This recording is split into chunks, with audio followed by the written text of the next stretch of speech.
dining tent door at the massive expanse of Himalayan peaks surrounding our valley campsite.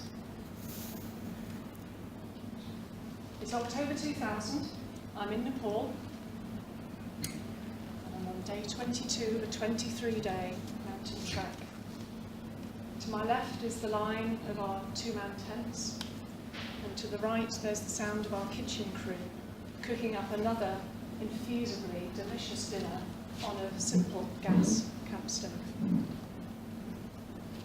The joy of walking for 23 days with no responsibility, with nothing but beautiful sights, sounds and people to nurture your senses and help you reflect, has been indescribable, it's been magic. And I know at that moment I'm more content, I'm more full of bliss, and I'm more alive than I've ever been as an adult. But I have a job to go back to. I work for BOC, Marketing Welding Products. I have to go home, but all I want to do at that moment is repeat the trek.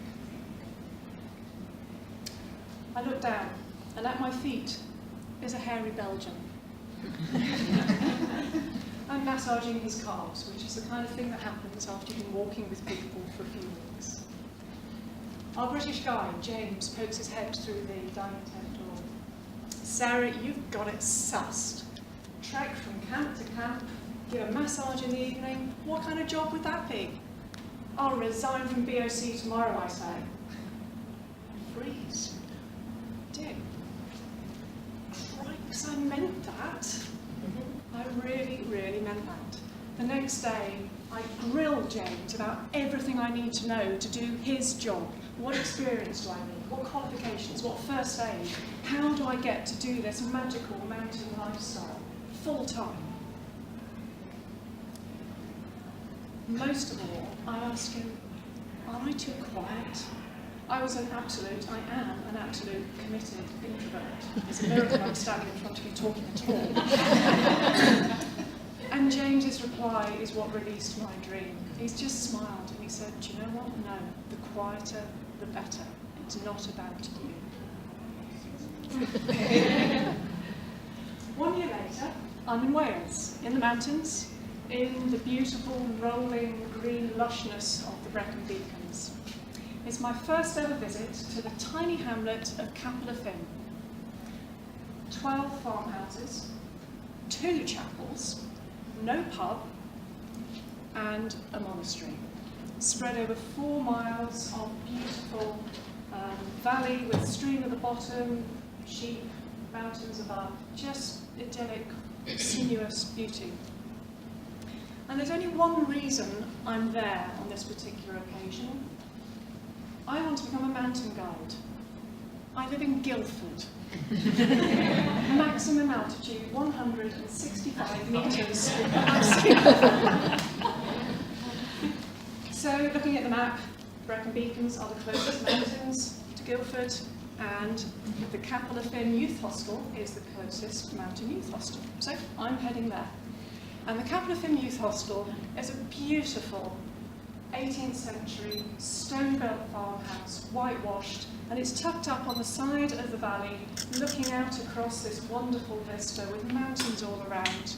And the peace when you arrive there just wraps you in a hug and holds you for the length of your stay. You've been, or you know. That evening, as my friend and I sat down to a hearty hostel dinner, the warden came across and just asked, what brings you here? So I explained about wanting to become a mountain guide, blah, blah, blah. Need experience so that I can do the training course. You have to get experience before you can even do the training. Fantastic, she says. Can you come and lead some walks for us? No, wind back. I haven't done the training course yet. I am not qualified. Got it? So, a few months later, 16 walkers and I head out from the Capel y Ffyn Youth Hostel on my first ever commercial guiding gig. I take the group up the back, behind the hostel, onto the hill path, which sweeps around the nose of the hill, so you get these panoramic views, you start to see the next valley over. Utter peace, senses filled with the sound of birdsong, a lake nature and nothing else.